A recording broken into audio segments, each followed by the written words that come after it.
Magandang umaga sa bawat isa. Pinagpalang umaga. Batiin mo naman yung katabi mo. Ayan. Amen. Mabuti ang Diyos.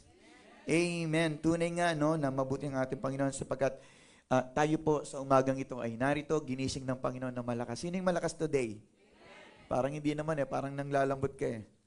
Pakita mo yung lakas mo nga. Sige nga. Mag-stretch out muna tayong konti. Ayun. Para ipagpaglang muna natin yung mga kapaguran na yan, no?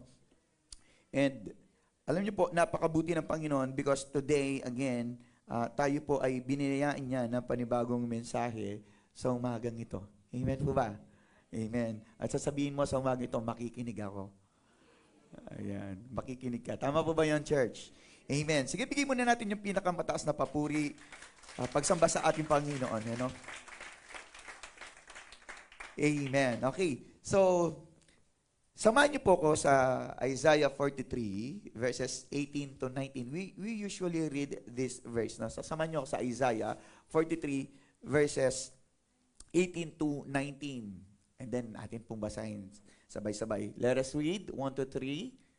Huwag ninyong alalahanin ang mga dating bagay o isa lang alang man ang mga bagay ng una.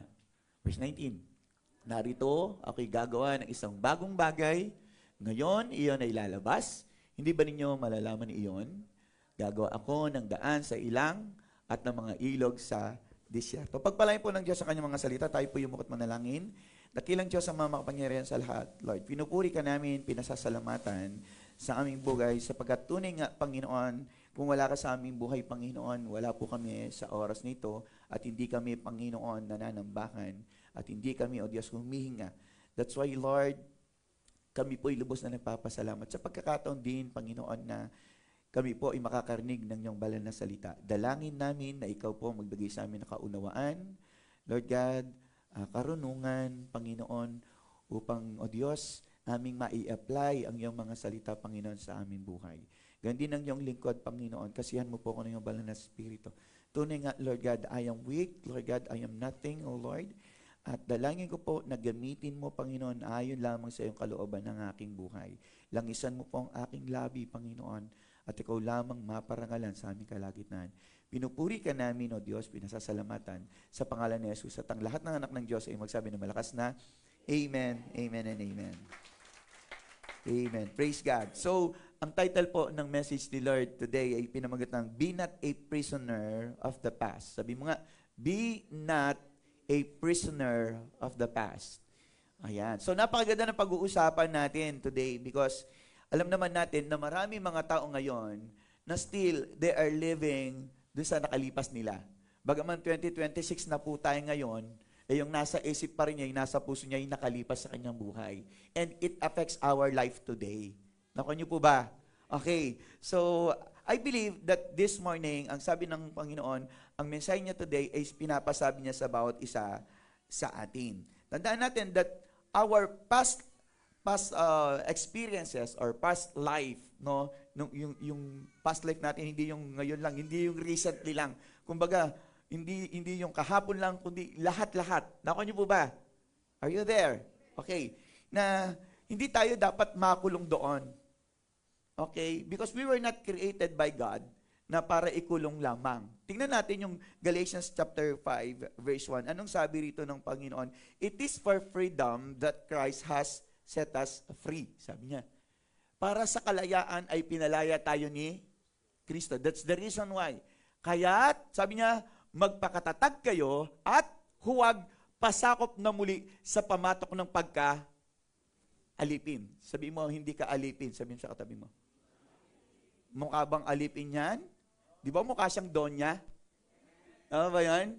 Di ba? Kasi mayaman yung katabi mo. Mayaman po yung katabi nyo, akala nyo lang. Kasi nasa langit ang kanyang kayamanan. Amen po ba? So, yun ang isang sinasabi ng Panginoon. Anong gagawin natin sa nakalipas natin? Titingnan natin siya bilang lesson. Sabi mo, bilang lesson. Ayan. Dapat natuto tayo doon sa ating nakalipas. Do not live. No? Huwag ka nang mamuhay doon sa iyong nakalipas. Kalimutan mo na yon. Sabi mo sa katabi mo. Sabi mo, sige, encourage mo siya. Kalimutan mo na yon. Ayan. Kasi nakikita natin hanggang ngayon, iniisip niya eh. Hanggang ngayon, naroon pa rin, ayaw pa rin niyang kalimutan. No? Tandaan natin ano nangyayari sa mga tao na binabalikan yung dati, nagiging asin sila. Si Lot, when she looked back, naging asin po siya. At yung pagiging asin niya, talagang useless. Okay? Useless po.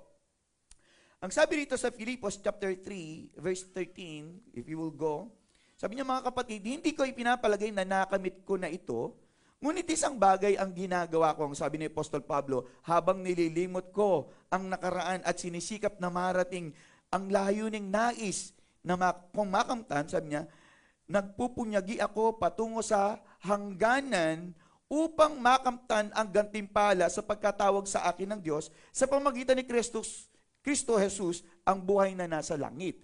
So, dito po sa Philippians chapter 3, ang sabi niya, mga kapatid, ano sabi niya?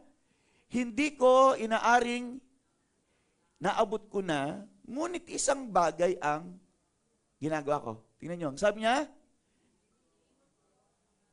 na nasa likuran at tinutungo ang mga bagay nasa. Sabi niya, bagaman wala pa sa akin, ang sabi ni Paul, it doesn't mean that I will look back again doon sa dati kong buhay. Hanggat wala pa, hindi niya pa nakakamtam yung kaganapan sa kanyang buhay. Sabi niya, but still, hindi na magiging dahilan para bumalik ako doon sa dati kong buhay. Nakanyo po ba? Ngayon, ang sabi ng 14, punta tayo.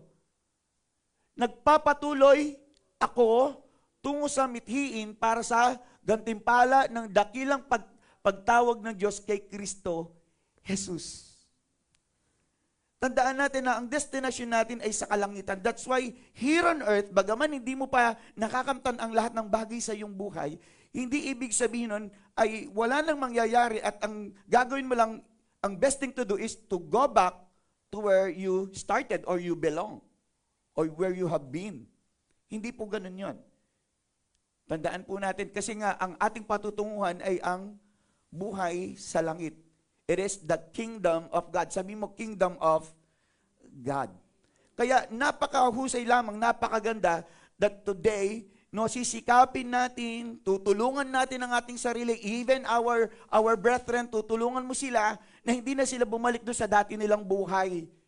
Hindi sila dapat makulong doon kasi hindi mo bagay nakakulong. Sabi sa tabi mo, hindi mo bagay nakakulong. Amen? So, may mga bagay tayo pag-uusapan na kung saan we were encouraged or we are being encouraged by the Word of God na para hindi tayo mabilanggo o hindi tayo mag-stay dun sa ating nakalipas. And I believe, marami po sa atin, marami tayong nakalipas. Yung iba doon, pangit. Marahil may iba doon magaganda, mga good memories, and yet, even though they are good memories, still, hindi natin pwedeng balikan yon at mamuhay doon because past is past. And we cannot do about it. Ang nakalipas ay nakalipas na. May apat na bagay na tayo pag-uusapan why we need not to be imprisoned by of our past. So apat na bagay lamang to. Una is this, it causes growth delay. Ganong kahalaga po no na hindi tayo mamuhay dun sa nakalipas natin. Bakit? It causes growth delay. O ibig sabihin, naaantala yung ating paglago. Nakanyo po ba? Isang bagay na napakahalaga yon. Kasi kung tatanungin mo ang lahat ng tao, gusto nila lumago. Tama? Gusto nila lahat magtagumpay. And our past, if we will live on our past, if we will imprison our life dun sa nakalipas, ang sabing gano'n, yung growth natin madidelay or maaring it will not just only delay it, but it will stop. It will limit us pagdating sa ating paglago. So napakahalaga talaga na hindi tayo mamumuhay doon sa ating nakalipas. So ano gagawin natin doon sa nakalipas na yon? Okay, dito sa Romans chapter 5, chapter 15, verse 4, anong sabi rito?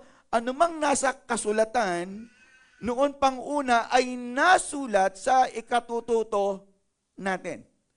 So ang gagawin lang natin is kailangan tayong matuto doon sa mga bagay na dati nating na-experience. O sa mga dati nating nabasa, sa dati nating mga nakita, kailangan matuto tayo doon. Hindi tayo pwedeng basta't iiwanan lang natin na wala tayong natutunan doon. Nakanyo po ba? Meron ka nga bang may natutunan ka bang lesson doon sa nakalipas mo? You made a wrong decision before, nung maaring bata ka pa, nagkaroon ka ng wrong decision, at until now, minumulto ka niya. Kaya ayaw mo magpatuloy eh. For example, ikaw dati ka nang nalunod, and then pag inaaya ka sa dagat, inaaya ka mag-swimming, ayoko. So, ito'y pumipigil sa'yo because you have this experience before. And until now, you're bringing it in. Hanggang ngayon, dala-dala mo pa na nagpapabigat sa'yo. Imagine that, church. Imagine that. Kinukulong ka niya, kaya ang nangyayari sa'yo, na-delay yung supposed to be dapat, na maranasan mo na, nadi-delay pa. Are you there? So, ibig sabihin, it is the reason kung bakit, ikaw yung dahilan kung bakit hindi mo maranasan yung paglago. Nakayo po ba? Ikaw din yung dahilan. Ayaw mo humakbang patungo doon sa hinaharap. And how can you grow? Ang paglago wala sa nakalipas. Ang paglago ay nasa hinaharap. Nandiyan ka pa ba? So, yun ang isang bagay na sinasabi ng Panginoon sa atin. Again, let us read Romans 15:4.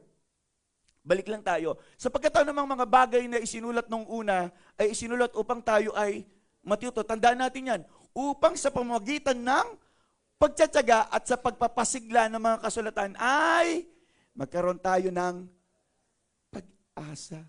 That's the reason why. Kaya hindi tayo pwedeng mabuhay doon. Nakuha po ba? Napakahalaga na kung saan tayo ngayon, dito tayo mamuhay. Because I believe, kasama natin ang Diyos eh. Sa laban na meron ka ngayon, kasama mo ang Diyos. It doesn't mean na yung buhay mo, ganun pa rin. Pananaw mo lang yon.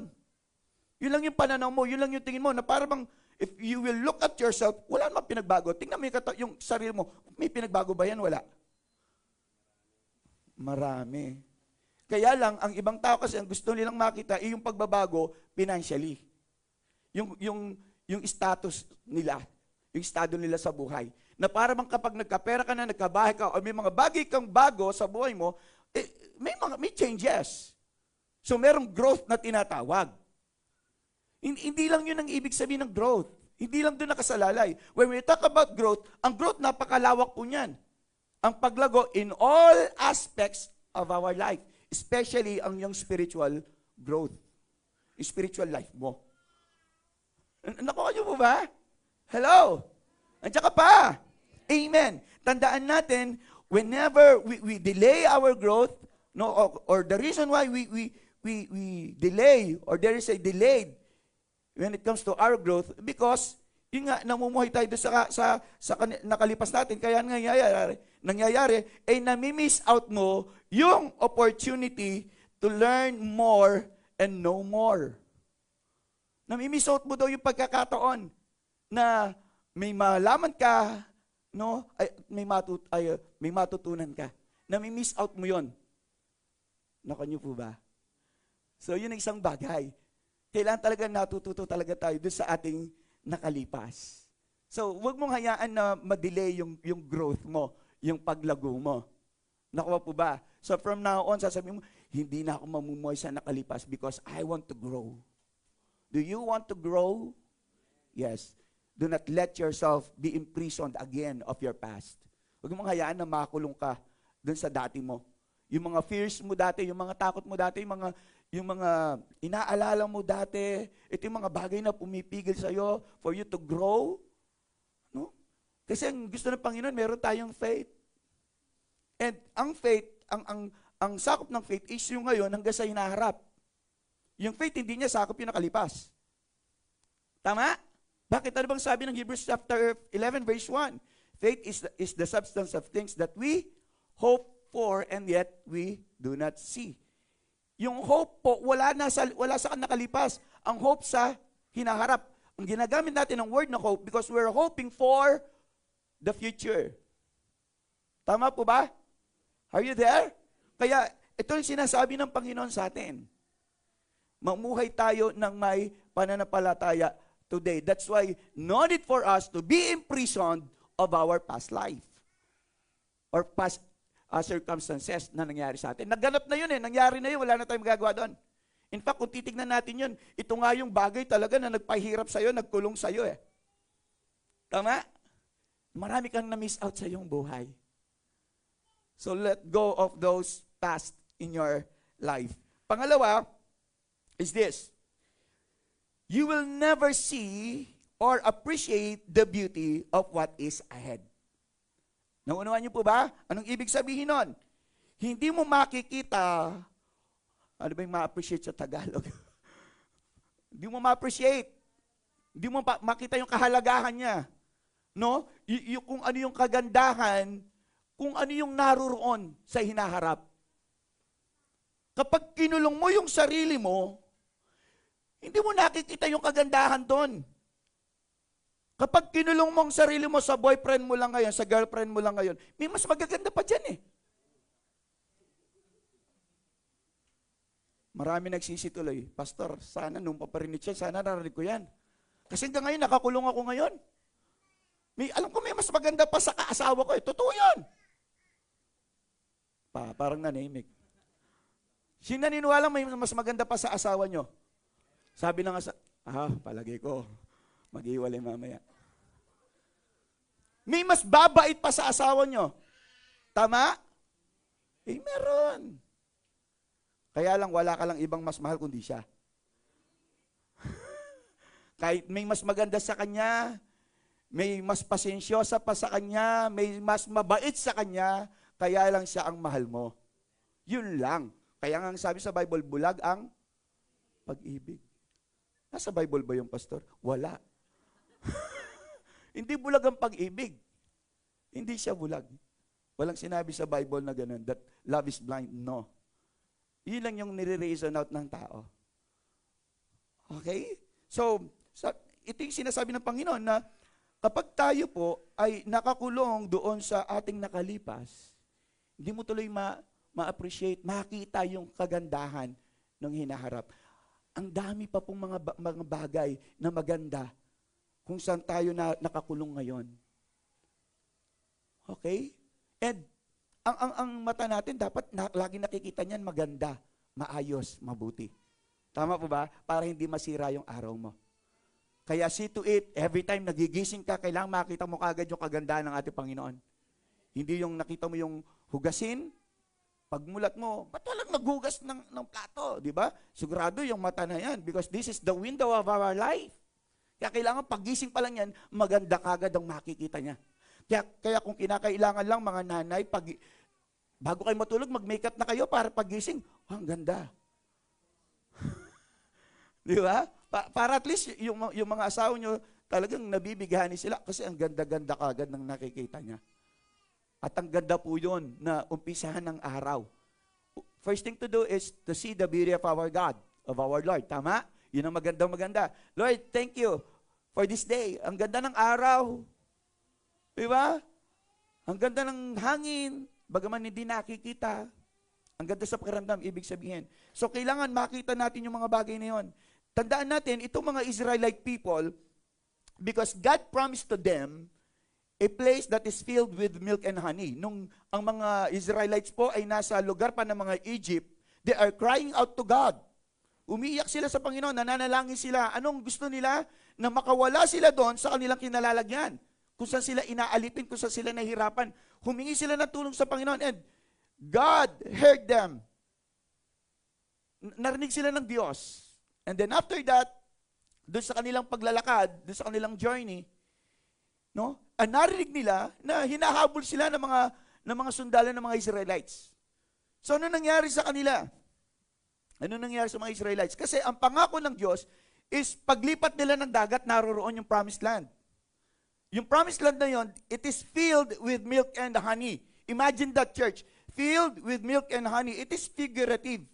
Figurative siya. Ibig sabihin, masarap ang buhay doon, sa lupang pangako ng ating Panginoon, very spacious. Ang sabi ng Bible, it is very spacious. Ibig sabihin, maluwag na maluwang na maluwang. They can move. They can do whatever they want. No? Napakalusog ng lupain na yon ay pinagkakalob ng ating Panginoon. And yet, anong nangyari dito sa mga Israelites sa Exodus 14? Nagreklamo sila. Tingnan natin Exodus 14 verses 11 to 14. Punta tayo doon sa Exodus 14 verses 11 to 14. Tingnan natin. Anong sabi niya dyan? Kanilang sinabi kay Moises, ito po habang naglalakad sila, no, palayo sa Ehipto, dahil ba sa walang libingan sa Ehipto, ito na yung mindset nila, kung kaya dinala mo kami upang mamatay sa ilang, imagine, it is a wilderness. No, wala kang makikitang bagay na napakaganda talaga doon eh. Walang mga halaman, puro buhangin, walang buhay. Imagine that. Ngayon sabi niya, kung kaya dinala mo kami upang mamatay sa ilang, anong ginawa mo sa amin? At inilabas mo kami sa Ehipto. Imagine, yung kanilang kaisipan, dahil nakita pa lang nila, walang kagandahan, patay yung buhay. Kaya sabi nila, babalik kami doon. Tingnan natin, verse 12. Hindi ba itong sinabi namin sa iyo sa Ehipto? Hayaan mo kaming mag-isa at pabayaan mo kaming makapaglingkod sa mga Egyptio. They want to go back to their place. Kung saan sila nahihirapan at humingi ng tulong sa Panginoon. They are crying out. Remember that. They are crying out. Umiyak sila if we know the story. Humingi sila ng tulong kasi hirap na sila sa panahon na yon sa Ehipto. Ngayon, nung nilabas sila ng Diyos sa pamamagitan ng Moses, tingnan natin, sapagkat mas mabuti pa sa amin ang maglingkod sa mga Ehipsyo kaysa mamatay sa ilang. Tingnan nyo, nakita lang kasi nila yung uncomfortness. Sabi mo nga, uncomfortness. Yung hindi sila nakakita ng comfort, ng beauty. Kaya gusto nila bumalik sila sa dati. Well, in fact, hindi pa kasi talaga sila nakakaalis dun sa lugar ng Ehipsyo. Because they need to cross the sea. Ano nyo po ba? Ibig sabihin, kaya pa silang habulin o nasa perimeter pa sila ng mga Egyptian. That's why, wala silang nakikitang maganda. Nakuha niyo po ba, hindi nila na-appreciate yung lugar. It is because nandun pa rin sila sa bakuran o sa lugar ng mga Ehipsyo na nagpapahirap sa kanila. Punta tayo ng verse 13. Anong sabi niya? Sinabi ni Moses sa bayan, huwag kayong matakot, magpakatatag kayo at masdan ninyo ang pagliligtas ng Panginoon na kanyang gagawin sa inyo ngayon. Sapagkat ang mga Ehipsyo na iyong, sabi niya, nakikita ngayon, ay hindi na ninyo muling makikita kailanman. Verse 14. Anong sabi ng 14? Ipaglalaban kayo ng Panginoon at ang dapat lamang ninyong gawin ay manahimik. That's all. Napakasimple lang yung sinasabi ng Panginoon. Manahimik ka lang. Ang ibig sabihin nun, maghintay. Sabihin sa katabi mo, maghintay. Yan. Alam mo, naiinip kasi tayo. Hanggat hindi natin nakikita yung magandang resulta. Tama ba? Because lahat ng ginagawa natin, lahat ng pinaplano natin, lahat ng mabinabalak natin, gusto natin makakita tayo ng isang magandang resulta. Tama ba? Ito yung lagi natin hinahanap eh. Well, of course, hindi ka naman nag-expect siguro na magiging pangit ang resulta ng isang bagay sa iyong buhay na plinano mo, na ginawa mo. Tama? We all expecting something new and something good. Tama? That will satisfy ourselves. Amen po ba yan? Amen. So makikita natin ngayon dito na itong mga Israelites nito, ang sabi nila, babalik na lang kami doon sa dati. Imagine that, inaalis sila ng Panginoon doon sa lugar na yon, sa pangit na lugar na yon, na nagpapahirap sa kanila, inaalis sila, in fact, inalis na sila, naglalakad na sila, patungo na sa promised land, and yet they want to go back again doon sa lugar na yon. Marami pong taong ganon. Maraming mga Kristiyano na ganon. I don't know, ano ba yung maganda sa kahapon mo? Marami nagsasabi ngayon, buti pa ng panahon ni Marcos, 8 pesos lang ang gasolina. Buti pa nung panahon namin, sabi ng mga sinaunang tao na naririto. Yung mga sinaunang tao rito, yung nadatnan pa niya, yung bigas na tig 3 pesos lang, yung pamasahe na tig 50 centimos. Mas maganda ba yung dati? Kung tatanungin ko kayo, mas maganda ba yung dati? Hindi na. Tama? Kasi kung mas maganda yung dati, parang sinasabi mong, pangit ang anak mo ngayon. Ayaw ko ang anak ko ngayon. Mas gusto ko yung dati. Kung papipiliin ka, yung dati pa rin ba o yung ngayon? Well, of course, yung ngayon. Whether we like it or not. Because I believe, yung nakalipas ay wala na talaga yon. At tayo po ay inihanda talaga ng Panginoon para sa hinaharap. And we need to go through to go through kung ano man ang meron ngayon. Kailangan natin lakaran yan. Naku niyo po ba? May inflation, walang inflation. Kailangan nating lakaran yan. Kailangan. That's the good thing. Alam niyo, napakaganda kaya ng buhay ngayon. Mga rin sasabihin niyo, Pastor, ano yung kinaganda ng buhay ngayon? Siguro nasasabi mo lang yan dahil ayaw mo yung asawa mo. Kasi ayaw mo yung kasama mo ngayon. Di ba alam niyo, napakapalad niyo. Yung katabi mo ngayon. Kung bakit ka naging mapalad dahil yung katabi mo ngayon. Di ba maganda yan? Baka gusto mo kung may babalik ko lang, sana hindi siya yung naging katabi ko. Sana doon ako umupo sa kabila. Nagsisisi ka ba? No? Alam niyo kung nagsisi kayo, hindi mo makikita yung maganda nasa tabi mo. Alam niyo bang maraming mga kapatid tayo dito na sabi niya, sana siya yung makakatabi ko? Pero ikaw katabi mo, you are so privileged and blessed. Kasi nakatabi mo siya. Are you there? Di ba? So, huwag kang babalik doon sa nakalipas kasi hindi mo makikita yung maganda. Tandaan natin, merong maganda sa hinaharap. Amen po ba? May maganda sa hinaharap. Yun nga lang, we need to go through some testings, some rocky road, some mountains, some rocks, some seas, mga dagat. Marami tayong paglalakaran. Sabi nga po doon sa isang biyahero, sabi niya, worth daw yung paglalakad ng how many miles or kilometers walking. Alam niyo po, kami po, nanggaling kami sa mga bundok na rin, Noong una, nagre-reklamo kami, ang layo! Nung Sunday lang to, yung pinaka-recent lang, nung Sunday, naaya po kami biglaan. Nagpunta kami dun sa, ilog, sabi ni Day yung ilog. Doon sa ilog, Nambalan. Tama? Galing kami sa Nambalan.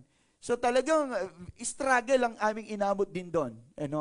Matraffic, ang liit ng daan. So mainit pa noon. Pagkatapos makikita namin, kasi sabi nga nung isang sabi kay Brother Dong, sabi nung nag-share sa kanya, magmula doon sa pinuntahan niyo last time, Brother Dong, 37 minutes lang. Sabi ni Brother Dong, 37 minutes, ang lapit lang nun. Ilang kilometro lang yun. At ako naman po'y naniwala. Kasi nung narating, nga, Brother Dong, 37 minutes lang. And 2 hours. Binaliktad dapat 2 hours and 37 minutes. Ngayon pala, 37 minutes and 2 hours. So baliktad. Kaya it took us almost 3 hours to be there. Pero, napakasulit. Hindi dahil hindi namin kayo kasama. Kundi talagang sulit. Yung nature, napakaganda. Napakaganda. Totoo po yun. Nung nagpunta kami doon, very relaxing. Imagine nyo, pauwi na lahat ng tao, kami papasok pa lang. So, solo namin yung lugar. Di ba? Ang ganda nun? Di ba? Ang ganda. So, ganun pala yun, Kapag hindi tayo nagpapigil, ibig sabihin kasi nung in prison, you're not just only staying there, doon sa lugar na yun, and hindi lang yun, hindi nag-stay, kundi nagpapahila ka, nagpapapigil ka pa. Naku niyo po ba? Nandiyan ka ba, church? So, ganun yung nangyari. Kung kami po, nung una pa lang, sabi namin, wag na, balik na tayo. Oras na. Pero nung nandoon na kami, wow, grabe. Ang ganda. Totoo po, ang ganda, ang linis ng tubig. Kaya nga ayaw ko na bumalik This is the first and the last na pupunta kami dyan. Totoo po. Siyempre, napuntahan ko na Ibang lugar naman. Di ba? Sabi, huwag kang ma-imprison. Di lang yun na maganda, marami pang maganda. Tama po ba? Hello? O kaya let us accept it, hindi lang ikaw ang maganda. Marami pang maganda. At may mas maganda pa sa'yo sa itsura. Pero ikaw ang pinakamagandang puso. Amen? Palakpakan natin si Lord doon. Pangatlong bagay, pangatlong bagay is pain remain. Okay? So kapag tayo po ay nagpabilanggo or nag-stay doon sa ating nakalipas, pain remains.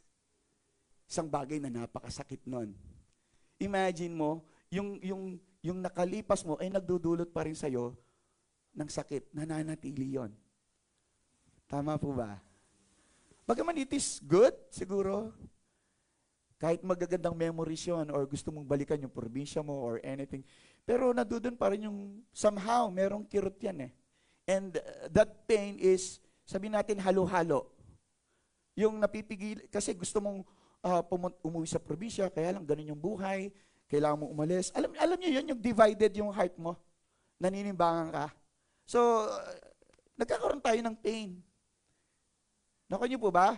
So kapag tayo po ay nananatili dun sa atin nakalipas, lalo na kung ito po ay talagang nagdulot sa atin ng broken heart.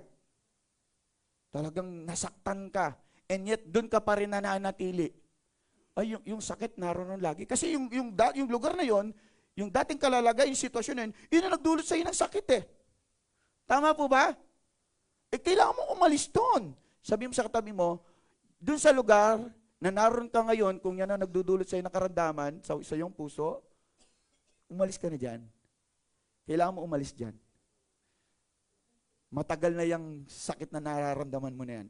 Alam niyo, ang nangyayari lang, you're just hurting your own self. Sinasaktan mo lang lagi o lalo ang iyong sarili. Amen po ba? Tapos sabi mo, ang sakit. Ba't di mo iwala yan? Iwanan mo yan. Hindi kasi, pastor, matagal na kami. Iwanan mo yan. Yung trabaho na, hindi, pastor, kasi yung trabaho na to, iwanan mo yan. Hindi ka na masaya dyan. Kung nariyan ka lang dahil sa sweldo, hindi ka masaya, iwanan mo na yan. Kung gusto mo namang nasasaktan. Tama po ba yan? Do you agree? Kaya mo bang iwanan talaga yung lugar, yung bagay, yung tao na nagdudulot sa'yo ng sakit? Siguro sabi ng mga kalalakihan dito, kababayan, pastor, gusto ko man, kaya lang di na pwede, nakapirma na ako eh. Alam nyo, nagtataka ako eh, marriage certificate. Tama ba? Ano ba yung tama? Marriage certificate o marriage contract? Ang contract, merong limitasyon. May expiration. Certificate, it certifies. Pinapatunayan lang. Ano niyo po ba? Pero alam nyo, sa ating mga Kristiyano, ang tawag doon, marriage covenant. Sabi mo, marriage covenant. It is a covenant between two persons. In fact, ang ginagamit nating certificate and contract is base sa mundo. Pero tayo, the moment na tayo po'y nag-asawa, nagpakasal, it is a covenant between us and the Lord. Amen po ba? It is a covenant. So kaya nga, tandaan natin, yung ating nakalipas, ay masasabi nating self-punishment kapag naroon ka pa rin hanggang ngayon. Pinarurusahan mo ang sarili mo. Bakit mo pinahirapan yung sarili mo kung kaya mo namang umalis doon? Bakit ka nananatili doon? Masarap bang nasasaktan? Hindi. Hindi. Alis ka doon. Siguro kaya naganap yon because merong gustong iparanas si Lord sa iyo. Meron siyang gustong sabihin sa iyo. Meron siyang gustong ma-experience mo. Pero hindi niya naisin na talagang saktan ka niya. Pinaramdam niya lang sa iyo yung sakit. At para nun, kasi ang alam ng Panginoon, once na nasaktan ka, aalis ka. Ako po ba? Kaya nga alam niyo po tayo, kung magkakaroon tayo ng comparison today, compare natin yung gas ngayon tsaka gas nung dati. Yung bata ngayon at saka yung bata ng mga dati.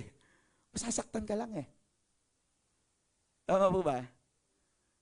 So, again, kailangan natin gawin is, huwag tayong manatili dun sa mga nakalipas natin. Kung ayaw mong masaktan.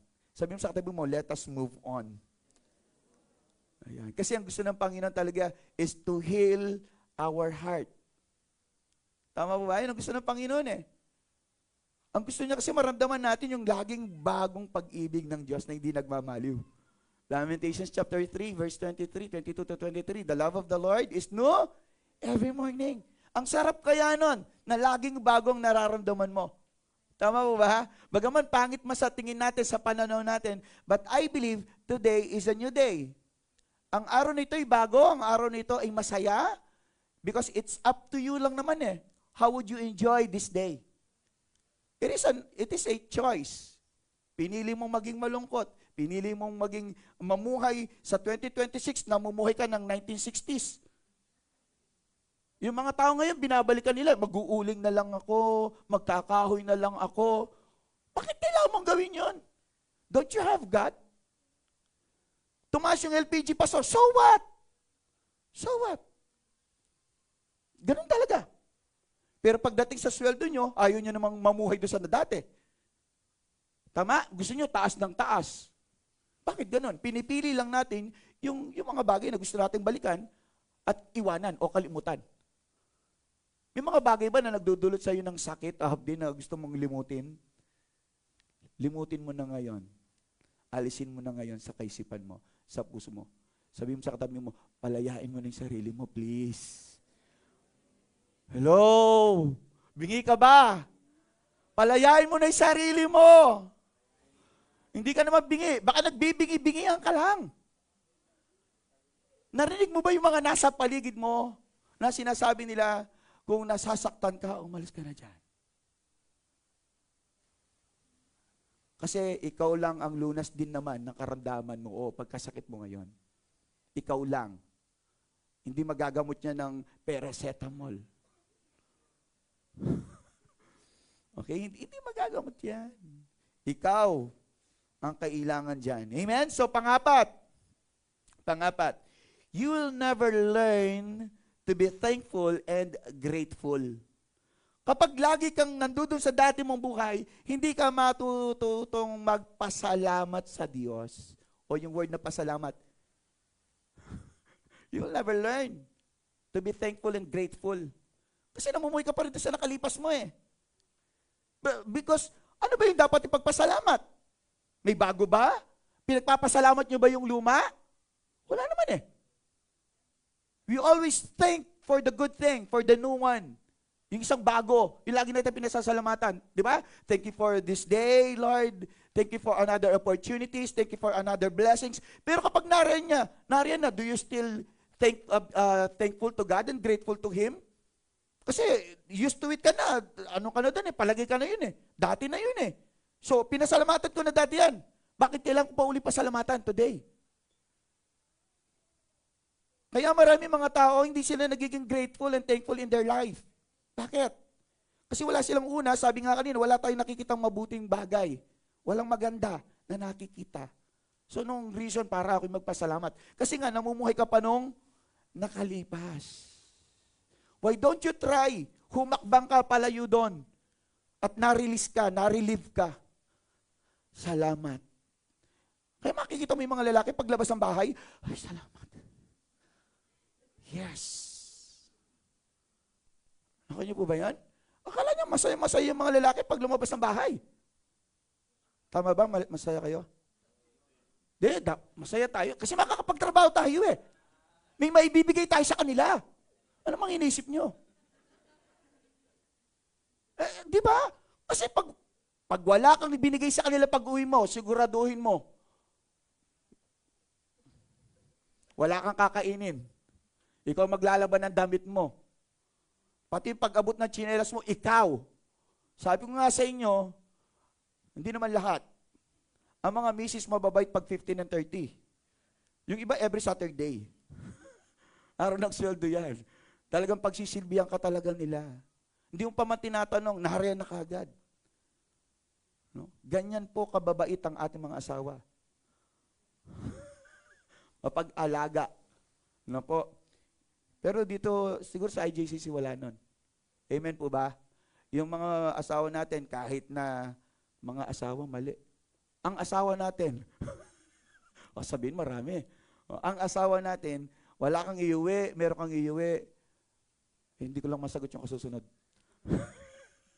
But I believe, no, ang panawagan po nila ay paglingkuran ng kanilang family. Ganun po ang kababaihan dito. Palakpakan natin mga kananayan dito. Amen.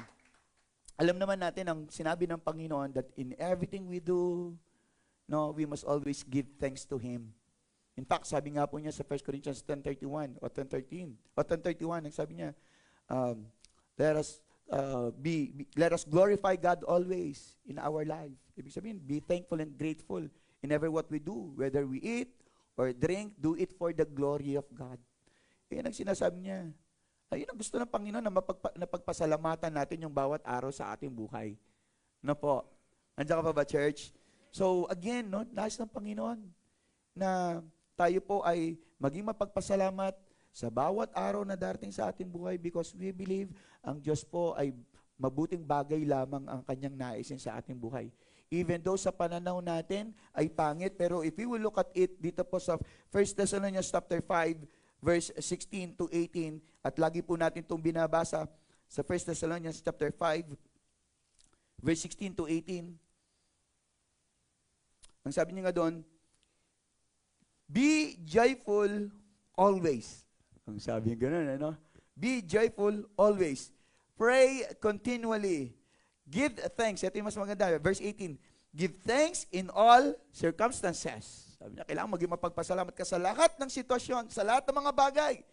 For this is God's will for you in Christ. Kung pangit man na nagaganap sa iyong buhay, hindi ibig sabihin nun babalik ka sa nakalipas mo. O iiwanan mo yung hinaharap ngayon. Hello? Marami mga ganong bagay o tao. Na dahil ayaw nila yung ngayon, ang choice na lang nila or ang option nilang gagawin is to go back dun sa dati. Di ba ito yung sinasabi ng mag-asawa? Ibabalik na kita sa nanay mo. Sino dito yung nag-isip na ng ganon? Na gusto niyang ibalik yung asawa niya sa nanay niya? O tinas ni Perlo? Grabe. For the record po, Your Honor. For the record. Ayan. Sabi ni Dong, Pastor, naunahan lang ako ni Pearl. Hindi, sa totoo lang, di ba? May mga ganun mag-asawa, babalik na kita. Kaya yung anak, sabi ng magulang nanay, pwede lang balik kita sa sinapo po ng kulit eh. Imagine mo na ipanganak yung kaugali mo. Imagine that yung kalaban mo, pinanganak mo. Di ba? Kung alam mo lang na siya yung magiging kalaban mo, di sinsanay, nung una pa lang, hindi mo na hinayaang lumabas yan. Nagkaroon na sana ng checkpoint para hindi na siya nagtuloy-tuloy. If you can only turn back yesterday, ang sabi ng ibang mga tao, I will do it. But praise God. God will not allow it. Ang gusto kasi ng Panginoon, ang buhay natin ay pasulong. We will move forward. Amen po ba? Kasi nga, may magandang bagay na para sa kanyang mga anak na napakabutit, napakaganda. Take note of that. We're looking for a kingdom of God. Amen? Kailangan natin talaga, bagaman tayo nahihirapan, kailangan pa natin magpatuloy. Hindi dahilan yan para babalik tayo. Tingnan natin mga Israelites. Anong gusto nila? Balikan nila yung dati. Alipin sila doon. Hindi nila pag-aari ang kanilang sarili, and yet, gusto nilang bumalik doon? Wag. Alam niyo, lagi ko sinasabi sa mga kalalakihan, sa mga kapatid natin, yung mga kalalakihan dito, kapag nakakausap ko sila, lagi ko sinasabi sa kanila, wag na kayong babalik sa dati niyong ugali o sa dati niyong buhay. Naririto ka na, nasa Panginoon ka na, kumbaga nakakama ka na, naka-aircon. Bakit gusto mo pang magpapag o magsahig? Amen? O magbanig. Gusto mo pa yon? No? Patuloy tayo sa Panginoon. Binago ka na niya. Kung ano man ang pinagdaraanan mo, it's okay. It's okay. Kasi wala namang nananatiling problema sa tao. Pero ang tao, hindi ko alam bakit siya nananatili sa problema. Ang problema, ayaw naman niya magtagal sa'yo. Wala rin siyang plano na magtagal siya sa'yo. Kaya siya nagtagal sa'yo, the reason why is this, listen. Kasi minahal mo siya. Kasi inisip mo siya. Yung problema, lagi siyang naririto. Ang gusto ni problema, dadaan lang siya sa isip mo eh. Takutin ka lang eh. Diba? Kaya lang, ginawa natin, dito ka lang. Tapos pupunta ka sa isang sulok, mag-iisip ka, iisipin mo siya. Kaya akala ni problema, uy, love mo ako, no? Sige, stay lang ako sa'yo. Hindi po ganun. Let's just walk through this earth. Lakad lang tayo. There may be ups and downs in our life. It's okay. Hindi naman laging smooth. But it doesn't mean babalik ka na dahil nahihirapan ka. In those days, kapag tayo po'y naglalakad sa mga bako-bako, that's the time God is there. Yan ang gusto ng Panginoon. Ayaw lang lagi ni Lord na smooth yung ating buhay. And it doesn't mean na hindi smooth ang buhay mo, wala ang Lord. You're not safe. You're always safe. Because that's the promise of God. Never will I leave you nor forsake you. Yun ang ating Panginoon. Palakpakan natin si Lord. Amen. Mabuti po ang Panginoon sa ating buhay. And tandaan natin, huwag tayong magpakulong o huwag tayo dapat makulong doon sa ating mga nakalipas na yan. Pagpasalamatan natin ang ating Panginoon sa kung ano man yung mga nakalipas sa ating buhay. Can we do that?